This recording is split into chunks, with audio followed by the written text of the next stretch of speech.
Messieurs les présidents, chers amis, vraiment, quel plaisir de se retrouver à Pondichéry ce soir, et quel long trajet, mon cher Ada, pour arriver à Pondichéry, à tout point de vue, parce que c'était une réelle volonté de tous que de renouer avec ce point francophone de l'Inde. And Professor Minand, to continue and to try to get a big link with your university, we can propose to a French-speaking assistant from your service the possibility to come to the next Congress in France with air ticket, with hostel and with inscription. If you have one of your young assistants, we will be quite glad and proud to invite one of them. But he must be French-speaking. Anyway. So, je vous donne également le bonjour et les souhaits de bon congrès du professeur Chabot, notre président de la Société de pneumologie langue française. Et vous savez que nous avons donc installé l'espace francophone de pneumologie qui maintenant se retrouve avec 25 pays réunis dans une structure commune qui se formalise de plus en plus, mais elle est suffisamment informelle pour que tout le monde puisse s'y retrouver. Et la SPEI, bien sûr, est partie prenante depuis 10 ans de cet espace francophone de pneumologie. Nous avons créé la biennale de pneumologie de la société, enfin de l'espace francophone de pneumologie. La première a eu lieu à Beyrouth, il y a 2 ans, et la seconde vient de se tenir à Québec, avec une parfaite réunion de l'ensemble des structures québécoises. La prochaine aura lieu à Casablanca, et c'est pas toujours une réunion qui est associée à une société savante. On ne veut pas créer un congrès de plus. Nous voulons simplement faire une ouverture à chaque fois que l'on peut le faire. Et la suivante est déjà prévue pour Genève, avec la société suisse de pneumologie, ce qui permettra comme ça d'avoir une vision sur 4 ans. Alors, j'ai eu la prétention de faire une petite incursion dans l'histoire de Pondichéry, et c'est vrai qu'en tant que Français, pas du tout pondichérien, mais alors pas du tout, du bon Périgord profond, je me suis un petit peu lancé dans les arcanes de cette histoire qui nous est très commune. Et pourquoi on parle français encore à Pondichéry? Est-ce qu'on en parle encore autour d'un pot de bière sur un comptoir? Je vais essayer de vous faire des brèves de comptoir, et comme ces comptoirs-là, c'était aussi des comptoirs de commerce, on a essayé de faire un jeu de mots in this chatting reunion about Pondichéry. That's why it was brève de comptoir. I know you think it was a funny name, but it is. But it is a chatting again around the Pondichéry story. C'est où? C'est là? C'est bon. Et là?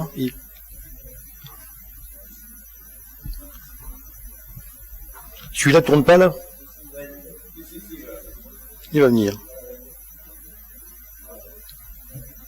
Ah ben là. Ok, il y en a 2 différents. Moi, je vais travailler là, hein. Bon, c'est bon. Alors, j'ai puisé un petit peu dans toutes mes sources, et en particulier un atlas merveilleux de 1929, qui était l'atlas qui a été fait par l'Illustration pour la fameuse exposition coloniale de 1931. Ça tourne là-bas, et là. Vous voyez ici une carte de l'Amérique du XVIe siècle. Vous voyez que déjà les cartes et les cartographes nous permettaient d'avoir les côtes. Les continents, ma foi, étaient moins connus, c'était les terra incognita, et celle-ci est devenue l'Amérique à partir du prénom d'Amerigo Vespucci. Vous voyez ici la côte américaine. Maintenant, on va se situer dans ces colonies autour du XVIIe siècle. À la fin du XVIIe siècle, vous voyez quelle est la carte en rouge, en rose plutôt, qui correspond à une certaine francophonie. Une certaine francophonie, car la France n'était pas très francophone, il faut quand même l'avouer. Mais voyez l'immense zone que vous trouvez ici, la Nouvelle-France, où vous avez la Louisiane qui remonte jusqu'au sommet de Terre-Neuve. Vous voyez que c'était des zones extrêmement grandes. La Guyane était grande, ainsi que Madagascar était déjà dans l'espace francophone. Je passe maintenant en 1929, et vous voyez quels sont les points qui nous intéressent ici. C'est des colonies françaises d'Asie, avec Pondichéry, Karikal, Mahé, et à côté de Calcutta, donc Chandernagore. Également toute l'Asie du Sud-Est, avec la Cochinchine, l'Indochine française, vous avez le Tonkin, la Cochinchine et l'Annam, ainsi que bien sûr le Cambodge. Et une petite concession qui était Shanghai. Mais qu'est-ce que l'Asie? Est-ce que vous êtes posé un jour la question, qu'est-ce que l'Asie? L'Asie, pour qui? Pourquoi? Eh bien, c'est du phénicien Assou. Vous voyez, je vois qu'il y a de nos amis libanais, ils vont retrouver les sources du Liban avec la Phénicie, qui est leur pays d'origine. Assou, ça veut dire le levant pour le soleil, et ça vient du vieil akkadien Wassou, qui veut dire monter et croître également pour le soleil. Donc, c'est l'Asie, là où le soleil se lève, et en sanskrit, qui est la langue mère un petit peu du pays, ça se dit également donc l'Orient, Orientes, là où je m'oriente, là où le soleil va se lever. Mais pourquoi? C'est à l'est, c'est parce que c'est par rapport à moi, par rapport à mon point principal. Donc quand on est encore au levant pour notre levant, c'est-à-dire les Phéniciens, l'est est encore cette Asie où nous sommes, mais pour un Asiatique, comment nomme-t-il son Asie?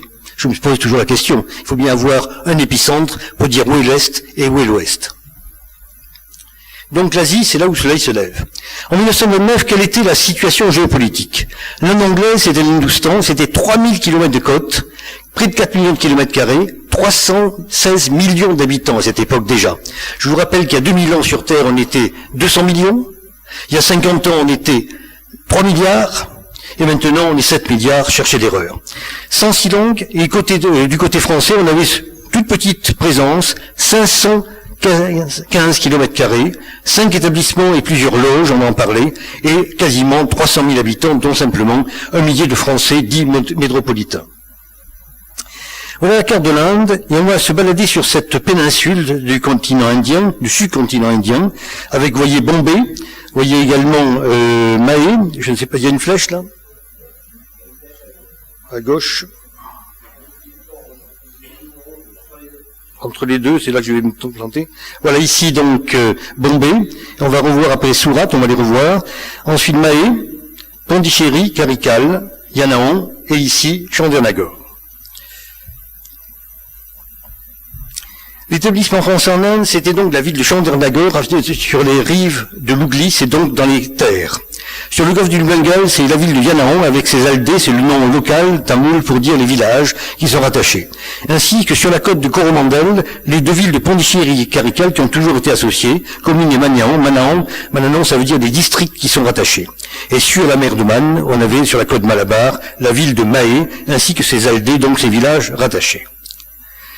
Les loges. Les loges, ce sont des simples habitations entourées d'un petit territoire qui jouissent d'un droit d'extraterritorialité. C'est extraordinaire puisqu'on avait une simple maison, une maison de commerce, et autour de ce village, c'était comme actuellement un consulat ou une ambassade. C'est un territoire français en extraterritorialité par rapport à l'Inde.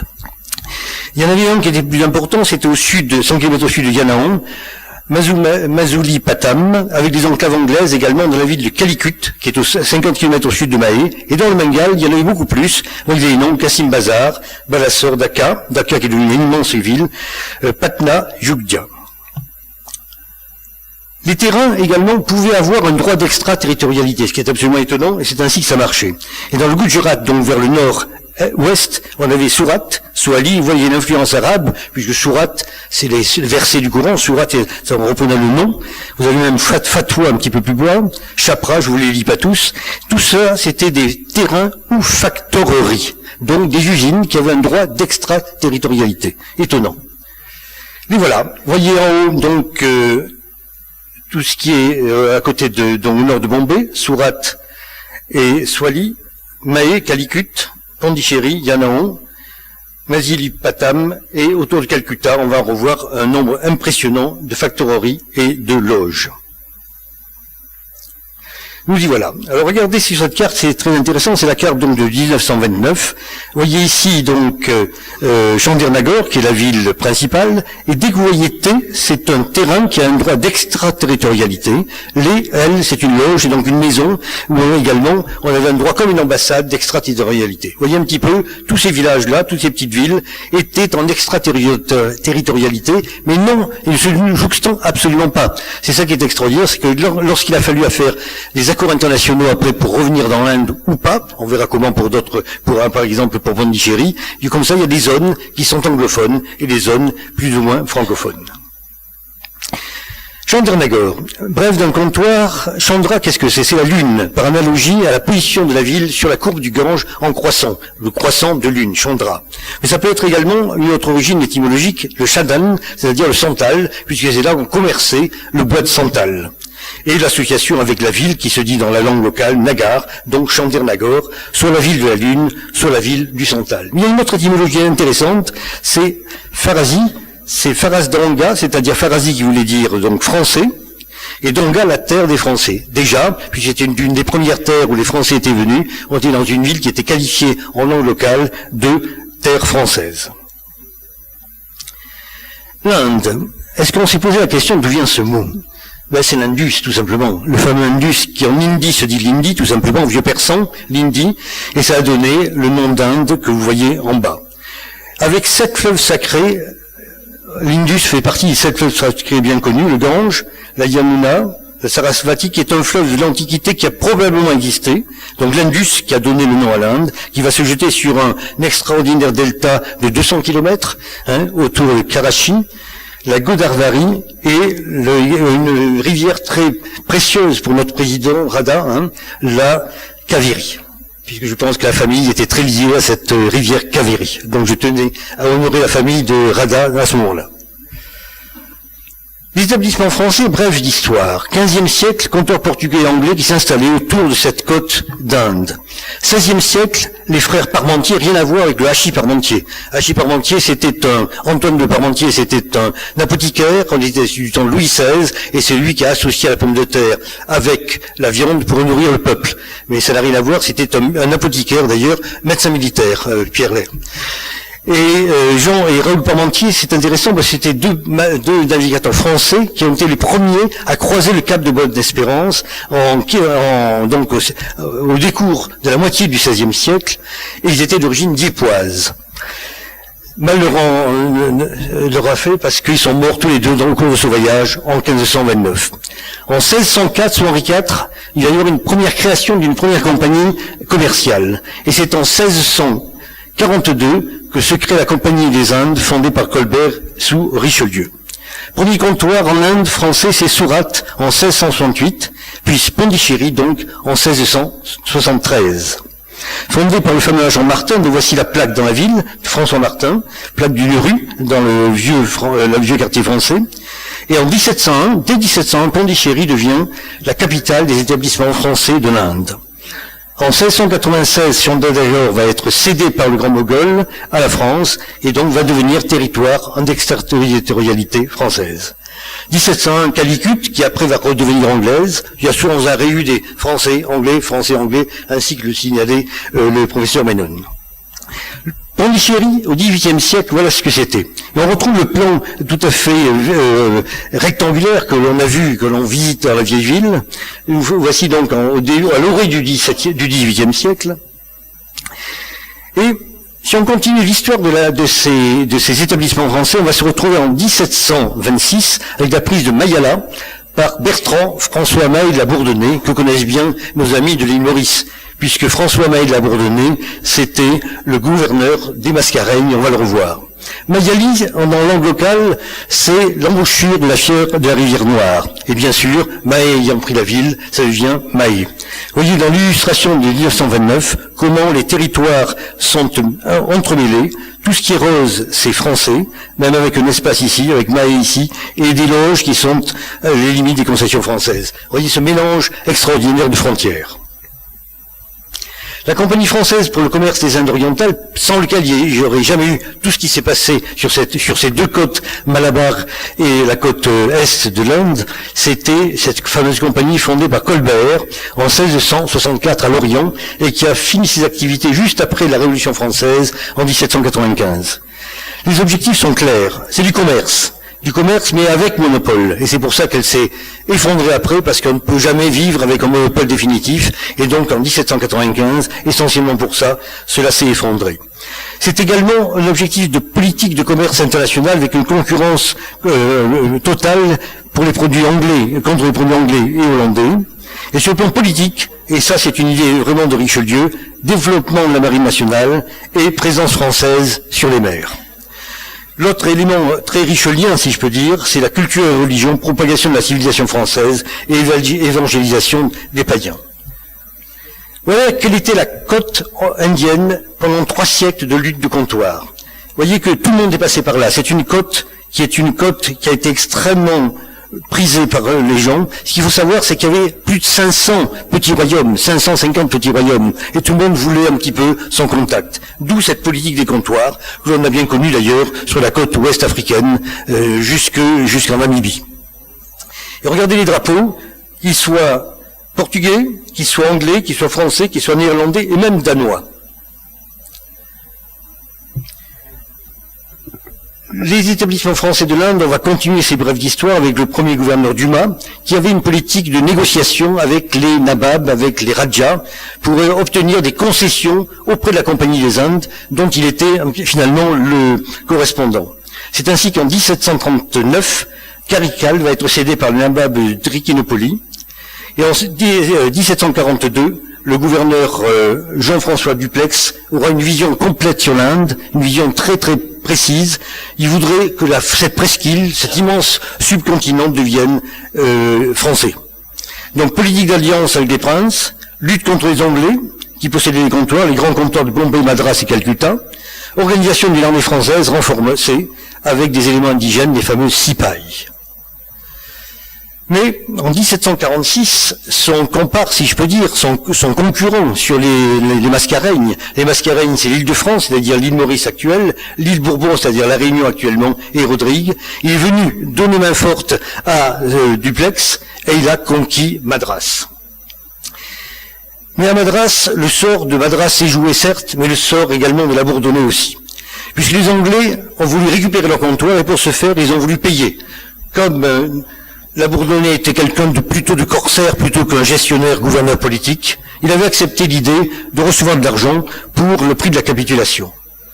Dupleix a refusé, puisque c'était ses terres, il n'acceptait pas que la Bourdonnais qui avait rivé les Mascareignes vienne prendre du pouvoir sur lui. Dès lors, il retourne aux Mascareignes, il est retiré de son poste, embastillé, et malade, il va sortir, et mort en 1753. Décidément, triste tropique. Le Pondichéry de Dupleix, vous allez visiter la ville, c'est vraiment la grande époque.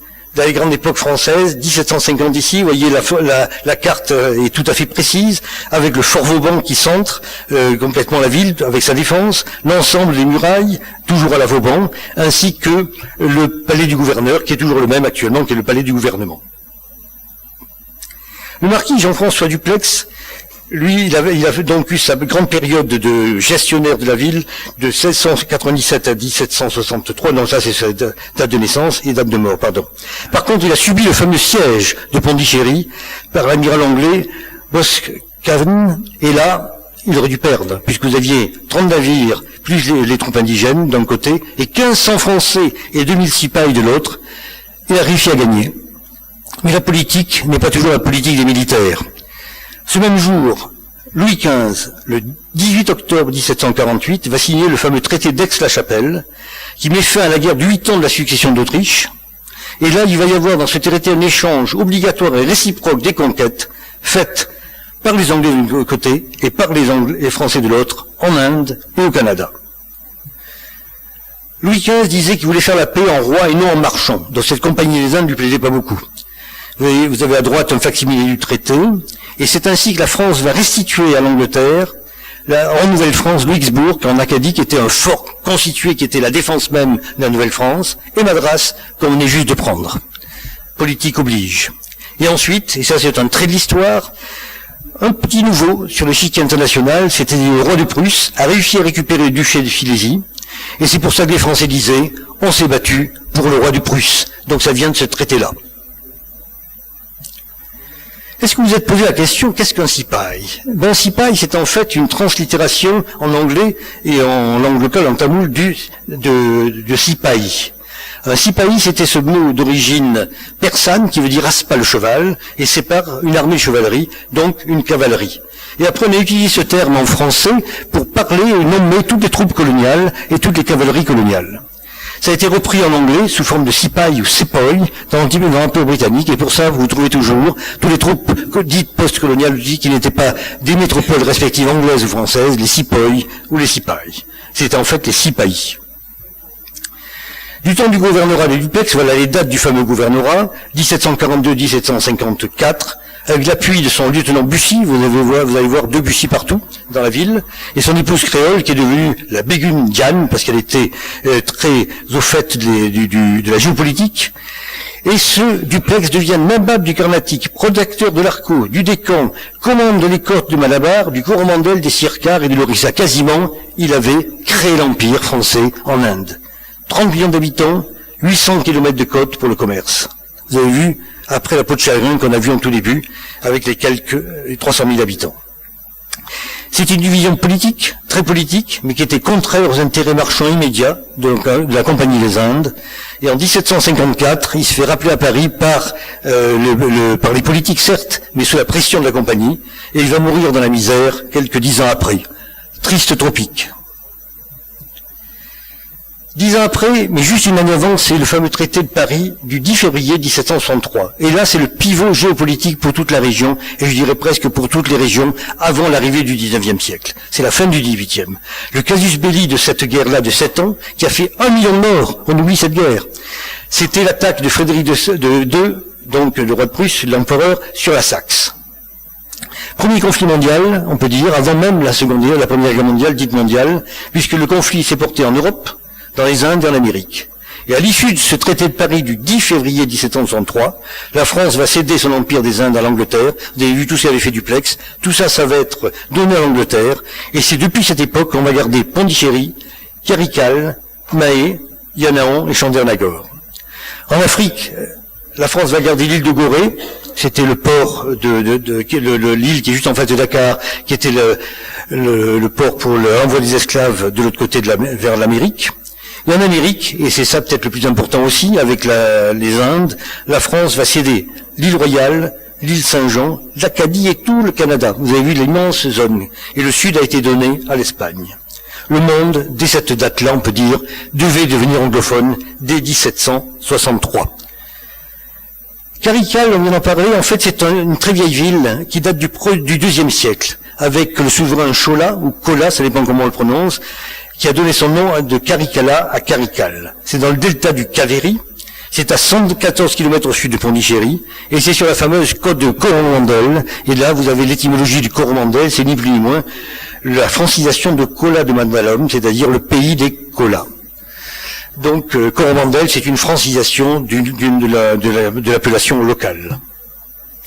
Voici les trois religions bien représentées, ou trois religions bien représentées au niveau du Karikal, avec la ville qui s'appelle maintenant Tirunullar, et avant elle s'appelait Tirnullar.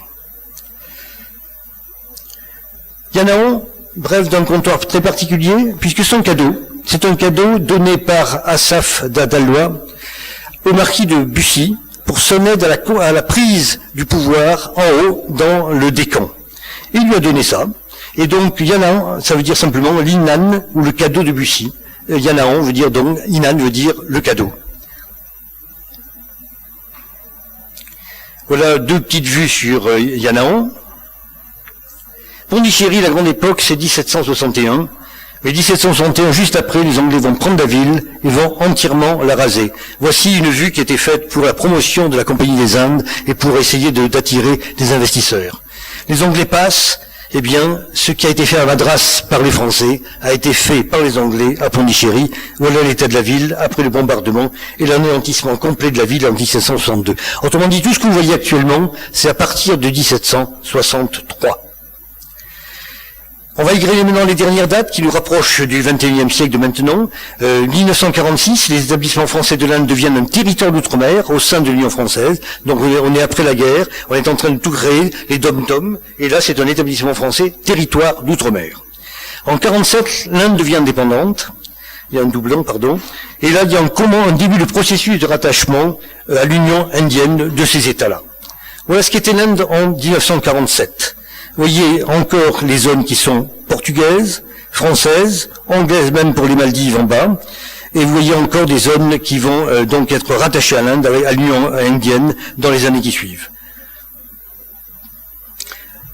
49, rattachement de Chandernagore à un référendum intérieur, et le 2 février 1952, traité en franco-indien, Chandernagore va être rattaché dès 54 au Bengale occidental. Dans l'accord franco-indien de 54, le gouvernement de l'Inde prendra en charge, à la date du 1er novembre 54, d'administration du territoire des établissements français de l'Inde. Le passage va se faire en douceur. Et le 28 mai 56, traité de cession, ratifié par la France seulement 6 ans après, en 62. Ensuite, comment ce Pondichéry est venu Puducherry? On va le voir. Eh bien, c'est que le 28 décembre 62, la modification de la Constitution de l'Inde va permettre la création du territoire de Pondichéry, qui va devenir un territoire au sein de l'Union indienne et non pas intégré complètement à l'État du Tamil Nadu. Le traité de 56 prévoyait que le français resterait langue officielle des établissements aussi longtemps que les représentants élus de la population n'auront pas pris une décision différente. En 65, vous voyez les dates, une dizaine d'années après, l'Assemblée législative de Pondichéry va donner le tamoul comme langue officielle du territoire, avec l'usage du malayalam et du telugu pour les districts de Mahé et de Yangon, avec l'anglais. Donc c'est associé aux deux autres districts. Vous avez vu que Chandernagore était déjà séparé. En 80, proposition de passer à Puducherry, nom du tamoul historique. En 96, réitération de la demande. Et en 2006, le Parlement indien, au niveau de Delhi, accepte l'idée d'appeler Puducherry. Et vous voyez d'où vient le mot. En fait, c'est Puducherry, c'est nouveau village. Chéri, vous voyez partout Chéri, Pondichéry, quelque chose de Chéri. En tamoul, ça veut dire le village. Et Pudu, ça veut dire le nouveau village. Et j'ai fait une petite analogie parce que tous les peuples ont créé des villes neuves. Villeneuve sur l'autre, Villeneuve quelque chose. Eh bien, Carthage, en phénicien, c'est simplement la translittération latinisée de Carthage, qui est en fait du phénicien, qui veut dire aussi la nouvelle ville, la ville neuve. Tamil Nadu, c'est le pays des Nadu, le Nadu c'est le pays des Tamils, Tamils. La langue est dite dravidienne. Alors là, je me suis amusé à faire, parce que c'est la mode, je suis contre, mais je l'ai quand même fait. Vous voyez ici le point médian, pour dire que c'est féminin et masculin, point dravidienne, point NE. Donc c'est une petite, on va dire, coquetterie actuelle du français, qui veut dire français, qui veut dire masculin, féminin pour les noms. On appelle ça le point médian. En fait, ce nom de Dravidian a été créé par un orientaliste anglais qui s'appelle Robert Cadwell et a proposé Dravidian parce que c'est littéralement du sanskrit Dravida, qui veut dire tamoul. Donc il a repris le sanskrit, qui veut dire tamoul. Là, il peut y avoir une discussion puisque le tamoul semble avoir précédé le sanskrit dans l'histoire des langues. Vous voyez un petit peu, c'est quand même intéressant. Pondichéry en 29, vous voyez en rose, ce sont tous les territoires qui sont de droit français. Et autour, tout ce qui est jaune, c'est indien, hindou, tamoul, comme on veut. Et quand on reprend après plus tard, on va retrouver la même chose. Là, c'est la grande famille des colonies françaises. C'était une image absolument extraordinaire qui a été produite en 1929. Et dans l'ellipse, vous voyez les territoires des établissements français de l'Inde. Quand vous faites la comparaison avec la carte que je vous ai montrée de 29, ça c'est la carte actuelle de l'état de Puducherry, et vous voyez que c'est strictement le même tracé, et tout ce qui est, que vous voyez ici en toutes les couleurs, ce sont les municipalités de Pondichéry et associées, qui sont l'état de Pondichéry, et tout ce qui est en blanc, si je peux dire, c'est l'Inde, l'état central. Et pour finir, une petite notion sur les emblèmes. Voici ici la photo du gouvernorat. C'était le gouverneur Duplessis qui était là. Mais enfin, lui, ça a été tout détruit après, comme vous l'avez vu. Ça a été reconstruit un petit peu à l'identique. Et ça, c'est maintenant le siège du gouvernement local, avec des emblèmes qui sont celles-ci. C'est l'emblème de l'Inde. Et cet emblème arrive d'un site archéologique important qui date du IIIe siècle avant Jésus-Christ. Et vous voyez 3 lions qui sont sur un dharma chakra, c'est-à-dire les roues du dharma, dharma étant l'enseignement du Bouddha. Vous voyez les roues, et vous voyez ensuite le symbole du cheval, le symbole du buffle. Et l'Inde a pris pour donc sa devise, seule la vérité triomphe. Mandry.